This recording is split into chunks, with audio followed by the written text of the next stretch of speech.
there's a big difference between usability testing of watching and doing versus they say. Sometimes I would see like on the usability testing, how easy is it to do this task? And they were like 5, very easy. I was like, you obviously did it wrong. You struggled, yeah, or you failed. But I think that you need to ground it in Yeah. the reality of where you are. Paint a picture of the car, but give them first a skateboard, and then add a stem to make it a scooter, and then add a shell to make it a, motorcycle, and then add a cage to make it a car. Like, add value along the way. We all know the idea of build, measure, learn, and agile methodology and MVPs, and I really believe you can marry those. You have to build the vision first and buy them in, but then you have to paint a very clear path of how you're going to get from here to there while adding incremental value along the way. So I do think it has to be both.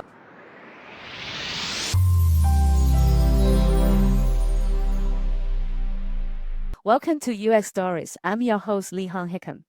I've spent my career obsessed with how we understand what users actually think. When Chris and I helped scale user testing that come from zero to IPO, we thought we had it figured out. But AI has changed the game. The speed of building is now 10 times faster than the speed of listening. So Chris and I built Dayset. We want to use vibe testing to match the speed of vibe coding. I'm here to talk to builders who want to ship products that users really love. So today I'm joined by Phi, head of product at Recidiviz. And Phi, so beyond your impressive titles and your journey of building products, I want to know, who are you as a product builder? Definitely, and hi Lihong, and hi to your listeners as well. My identity as a product builder is rooted in the impact that my products have. I care less about how many things get shipped than I do about what changed in the world because of that. What's the so what of it? And so that's shown in my product principles, which I would articulate as personal, empowering, and effortless. Those are the things that I want any product I make to be. And that's always been true since the beginning of my product career. But also just in the work and the goals that we've aligned the team around. And so, for instance, in my past life, not this current role at Recidiviz, but in my previous role at Next Insurance, I led a number of different teams. And no matter what metric I was tasked with driving, whether it's revenue portfolio expansion or retention or some very businessy metric, I turned it into a user outcome metric. And so if, for instance, you want to increase renewals and retention, well, what are the things blocking people from renewing and retaining today? And how might we solve that and give them a better experience that allows them to stay? And so by refocusing teams, I even named my teams. I had a team called Delight, another one called Empower, another one called Thrive. And we really measured our customer satisfaction scores and our net promoter scores most first and foremost. Of course, we reported on revenue and we laddered up into the company goals and all of that. But by refocusing the product and the team on the real user outcome, we were able to create products that were personal, empowering, and effortless, and that were delighting and empowering and letting our users thrive, which drove the outcomes we were looking for. The money always follows when you listen to the users. Wow. You are very customer-centric product builders. That's a refreshing. That's a great. I mean, in today's world, I feel like with AI, everyone's all about speed build, right? It's refreshing to see like product builders to grounded and thinking about users' delight and thrive. That's awesome. Do you feel like in the last year, given the speed and rapid things changing in our world, do you feel like what are the things you constantly had to unlearn? You feel like job description is changing every single week. Hiring, customer satisfaction, new product roadmap, adopt AI speed. There's so much as you grow, your job description change. Do you feel like you had to unlearn things and empty yourself and relearn things? All the time, every day. Honestly, though, that was part of the role before. You're constantly unlearning and relearning things in the product space, but certainly the introduction of AI has been a major game changer. In my last org, we were very early to adopt and bring it into our internal operations to really increase the efficiency and speed. And in this org, we've been much slower and more reticent to adopt. We're in the criminal justice space, we're in corrections. You have to be very careful with these things. And there's a lot of additional laws and legislation in place that affects what we're able to do. And so we've been slow, but even just last year, towards the end of the year, we ran an internal Hack AI-thon for how we could improve our efficiency as a team. And so we built all these workflows using Gemini or Notebook LM or Claude or Sigma Make or V0 or these various different platforms and tools to help any team get their work done more effectively. And so for product, what this means most immediately is prototyping. And so to your point about testing and having, vibe testing as much as vibe coding, that's exactly where we're pushing the team to be able to say, listen, you don't need to build a thing and release it and then wait for data and then go based on that. You can actually prototype something that looks real very quickly, put it in front of users today, get them Mhm. to move through it and say what does and doesn't work or feel good. Yes, yes, And then that that's actually informs your requirements before you ever actually yes. build anything. So I'm Uh, really a big believer in like validating your risky assumptions and moving through them and mitigating them very concretely as well. Oh, that's great to hear. But tell me how your process look like. Sounded very exciting. Like you use Rep Zero, V0, Rep Data, like create prototype, then you put in front some real users. So what do you use to, I mean, recruiting users is difficult. Like how do you get testing? Like the problem is this dilemma, like vibe coding is so fast. I can build something over in afternoon, but then I don't have time to wait 3 days or a week to get the feedback to come out. And so there's this dilemma like I just have this temptation to guess it and then build it. And if I guess it wrong, I will just rip it apart. Or like the correct way is like wait for that feedback to come back and then update my prototype and then get another round. Like what do you find a third option? Like how do you justify like get the feedback? Like, you're not gonna go out and get someone. Like how do you do that? Well, there's a couple of pieces of that I'll speak to. One, as far as actually recruiting your users, we have both a harder time and an easier time than some orgs because our users are somewhat captive. We do have both staff and incarcerated users in the correction space. And so it's like a closed pool of people we could ever be talking to. But getting Yeah. them to talk to us is actually still hard. And so I do hear you on the time piece and turnaround. So the third option I would say, which is the second piece I'll speak to, on your list would be make it take fewer days to get feedback, right? Like, why does it take 3 days? If you use, I don't actually know too much about your platform, but I'm sure it's similar. If you use something like usertesting.com, you can upload your prototype and put unmoderated prompts of like what a task you'd like them to complete and then what counts as success, what friction points you're looking for. They'll voice over their experience out loud. So if you're doing anonymous testing, you can do it on an automated platform. You also don't have to do prototype testing. We have this. I know I talk really fast. Feel free to slow this down Yeah, later. that's great.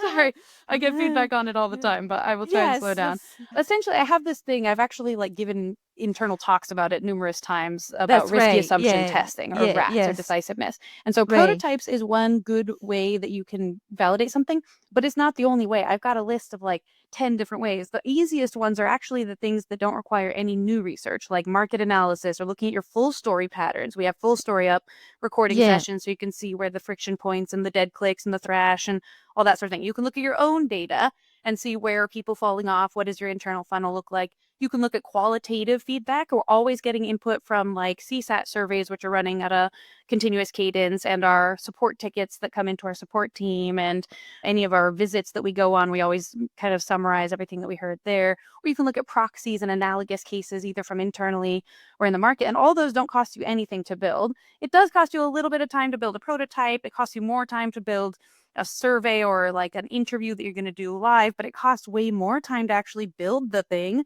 even if you're doing a yeah, fake exactly. door or a Wizard of Oz. And the worst of all is an A Exactly. B test. When I I got to this know. org, everything was A B test, and that's so expensive. That's like the most expensive way to Most validate expensive. something. So, yeah, same idea. We're trying to That move towards rapid validation. That rapid, I can see like your team have full long of tool to get feedback quickly rather than wait for 3 days, 10 day. I am very familiar with usertesting.com. My first job at United States was at usertesting.com. Started as tester, then managed the panel, then Oh, become that's so their cool. first woman employee in the San Francisco office. What? That's Had amazing. yeah, yeah. So it's Oh, funny. They and you're had a interviewing their founder next week, right? So Yes, we're cool. doing and then it's funny. My husband was their COO for 8 years, so we built a What? company from zero to IPO. So we know the ins and outs of user testing.com. So the problem is it's still like compared to Vibe coding, user testing.com is still not Vibe testing. It's still not fast enough. Like you still have to recruit a tester and things like that. So like it's still what I've also found out is like user testing.com is being acquired by private equity firms. Oh, that I did Okay. not know. You don't know. Okay, so private equity firms bought usertesting.com, our competitor UserZone. What users do? User testing, the user interview was acquired by user testing 3 weeks ago. So all the major players are owned by private equity Oh firms. my gosh. So I don't know. You guys are pretty large company, right? So unless you are a larger company, the cost of curiosity is not affordable. So like I remember when I started the user testing.com, right? It's 19.99 per test. Anyone who has a hunch, if you're curious, you want to validate your hypothesis, you have a wireframe, you have an idea, you test it, you turn around. Like I remember I was early tester for the company later on got by Facebook, the picture image company, Instagram, right? So these guys they later on they got acquired by Facebook for $1 billion and they have 11 employees. They were like, how did they got this? Well, I know because they were ruthlessly testing. So what they did, it was like they will run a test. Like, so first they start with some ugly hell wireframes. They test it and then they turn around. I know because they went for lunch and then in 2 p.m. they turn around with a better version. They test it again and the second day, every day they do two testing every single day. Just keep improving. And then, sure, I'm not surprised at all. They have so many millions of viral users because they just every single day, two tests a day, right? That's the speed of but now regular people, you can't afford it. I saw a news like finally users has seen launch a Figma prototype where you can click a button and get. I said, sure, if you're a company, if you're an employee, a designer in a company that can afford a $30K subscription, you can manually create a test and then wait 2 hours for the results to come back. Sit back on a fireplace and enjoy a cup of tea and watch video for 2 hours. You can do that, right? It's like I feel like before the 2 hours is a time, but I feel like 2 hours today in the AI world is a luxury. You don't have that luxury. So I mean, in an ideal world, what I think a lot of people don't want to do the researchy stuff. They feel like they just want to build better product. Ideally, there would be like a button. I click, and then you tell me what I need to improve, and then I improve the product. I mean, just like have you heard about the Kodak's founder story, the podcast that say in the old days only the rich people are able to take pictures because there are so many lenses, the images, the lights, and all that stuff. Only the rich people can afford those equipment and take pictures. And then the founder of Kodak put everything in this box. And then you push the button and the image come out, right? So that's like I think it's like US is like like especially founders or like entrepreneurs, they don't want to do the researchy stuff, right? It's like push the button, tell me what to improve. So like imagine in V0 or Redlick, you like click a button, get feedback. The AI tests it. Okay, got all the feedback. Copy the code, put back into the V0, done. Right? That would be what my definition of a vibe testing, but we need to get there. Anyway, this is really cool. So I want to get your unfiltered question on the Henry Ford paradox. So there are two type of product builders. One is a visionary leader who think they know better than the users. If I ask the users what you want, they will say, I want a faster horse, right? The other product leaders is like you and me, is like, oh, we got to build along with the users, test the prototype, test this, and improve along with them. So which type do you think is the right way? Or do you think a combination of the third type should be there? Yeah, I don't think it's quite such a dichotomy for sure. I know the build faster horses or give us faster horses quote, but I think that if Ford had the opportunity and the means to show someone a tangible prototype of a self-propelling carriage, which was the first car, and say, do you want this? They would have had a much easier time saying, oh, I would prefer this to faster horses before even he Right, had a chance to build it. And so I think that it's important to have the vision. You have to have right. somebody that's I consider myself a very visionary person. I like disrupted an entire industry in my last role and I'm intending to do it again. But I think that you need to ground it in Yeah. the reality of where you are. Paint a picture of the car, but give them first a skateboard and then add a stem to make it a scooter and then add a shell to make it a, motorcycle and then add a cage to make it a car. Like add value along the way. We all know the idea of build, measure, learn and agile methodology and MVPs, and I really believe you can marry those. You have to build the vision first and buy them in, but then you have to paint a very clear path of how you're going to get from here to there while adding incremental value along the way. So I do think it has to be both. I'm sorry, it's a cop-out answer, I know. Yeah, that's great. So it's funny. So if Henry Ford had ability to show a prototype, well, he could have painted a picture of that, and I guess people wouldn't know what's that picture is. It's the He box, probably right? did. He probably only got the funding to actually develop the thing because he convinced somebody somewhere with a picture. I'm just saying he had to convince somebody. Yeah, yeah. That's interesting. Huh. That's what are some of the most controversial, belief in the UX that most people believe is right, but actually is wrong. Oh, goodness. Well, that's odd. Something that you think is right, then you find out, oh, I was wrong, or like something you believe is you were like, I don't believe it, and then later on the user proving you're wrong. Ooh, what have the users proved me wrong on? That is helpful. Oh, I see what you're saying. Like, if you had one of these big visionary ideas, what's an example of a time that it was off base and actually you had to adjust to what you really heard on the ground? It's a Yeah. good question. Oh, I actually have a good one for this. In my last role, I really believed that the ability to, it's like a little bit technical, but in the insurance world, there's a number of like third parties that have an interest in your insurance, whether it's an employer or a person you're working with or for, or, if you're a plumber, then the homeowner has a vested interest in your insurance and these sorts of things. And I really thought that they would want like a digital centralized hub where everyone could kind of see that insurance all together and comment. And what I was correct about was that they wanted a digital hub where they could see the insurance. What I was kind of wrong about was that they wanted the ability to sort of communicate directly in there. I Mhm. launched a fake door to test that actually. I launched a button that was basically like request modifications, and it just did not receive as much traction or adoption as I anticipated. So we obviously didn't invest too much in that. I followed where the demand was and we released the piece that was helpful, but I thought there would be a lot more there as far as like a whole notifications and people are going to want to subscribe to different kinds of notifications, and it just didn't end up going that far.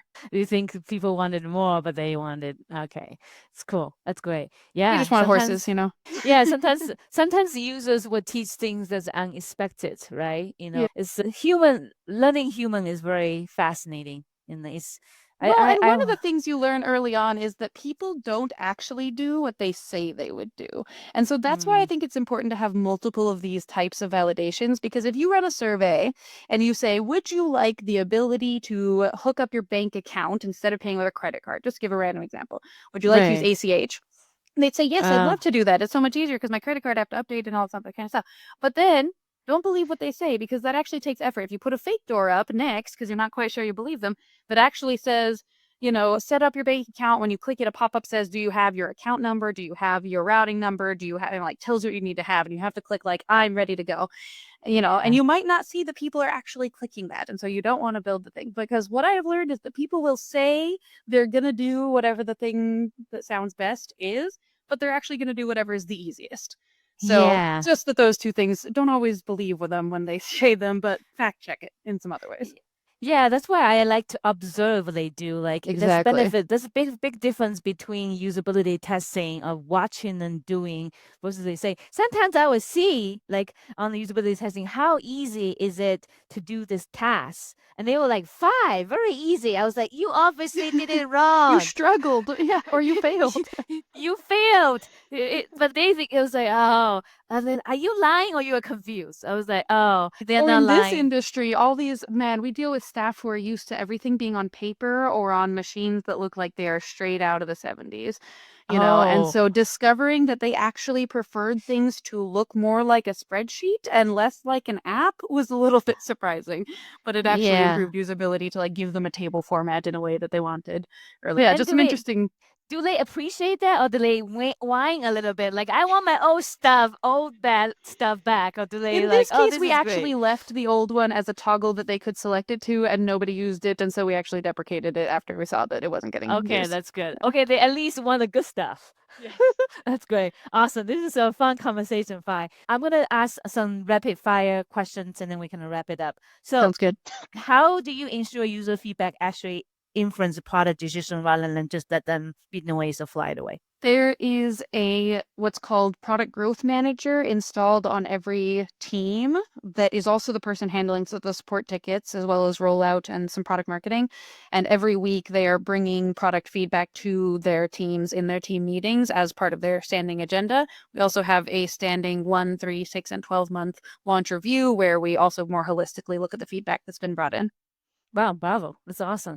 What's your feedback stack look like today? We have a few of the ones that I think most of the ones that I highlighted are in that overview of materials, but essentially the CSAT surveys, the NPS surveys, the post-interview or post-visit wrap-up summaries, the full yeah, just story, the user intercom, testing, the yeah, the full com, story, yeah, exactly. Those different user ones as well. testing. Cool. That's And just awesome. our internal data too. Cool. And then if you have a magic wand, what's one thing that will make gathering user feedback dramatically easy for you? Wesley, I'm Santa Claus. If state email addresses could like receive rich text or images or click links, some states they're not allowed, but we've faced some technical constraints that I'd love to magic wand away. Nice. That's awesome. All right. As a last question wrap up, what is the most fulfilling part of leading product team? In this case, because of our unique position, it's less about the leading of a product team and more about, again, the outcomes and the impact. As I mentioned, I'm very impact focused. So, what is most rewarding about this role is seeing the real world impact. We have affected over 100,000 people already, to move closer to liberty, and we've saved. We have numbers on them, but I don't know them offhand to quote them, but a lot of life years of people out of, solitary confinement and back in their communities. And we get a lot of feedback from residents who finally have access to information that's been blocked from them for a really long time, and they feel empowered to take control and agency in their own situations. And so the stories that we get from the ground and the impact that it has on the actual incarcerated and supervised individuals is definitely the most compelling part. You touch many people's life and That's so share those stories. That's amazing. Wow, that's a fascinating story.